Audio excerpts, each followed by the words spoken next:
Higit 3.6 million pesos na laga ng marijuana winasak, 2 drug personalities teklo sa magkahiwalay na operasyon sa Cordillera. Detalye na balita mula kay Romy Gonzalez sa RH41 ng Bagdabigat. Romy. Abot sa 3.6 milyong piso ang halaga ng illegal na droga ang nakumpiska at 2 drug personalities naman ang naaresto sa magkakaiwalay na operasyon na ipinatupad ng Cordillera PNP sa lalawigan ng Benguet, Kalinga at Baguio City. Sa Kalinga, 2,500 fully grown marijuana plants na may standard drug price na 2.5 milyong piso ang nadiskubre at winasak sa sinagawang marijuana eradication operation ng PNP at PDEA sa Barangay Lukong at Barangay Butbut Proper Tinglayan.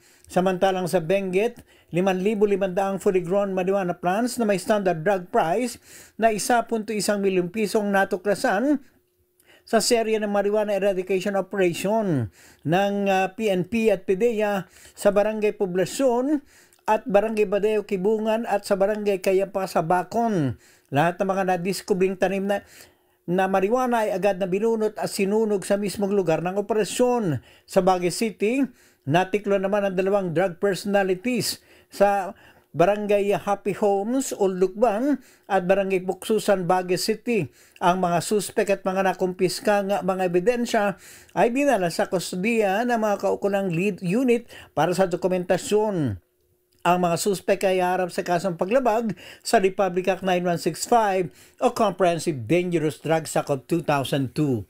Ito si RH41 Romy Gonzalez para sa DZRH. Una sa Pilipinas, una sa Pilipino. Salamat Romy, Diyos Gina.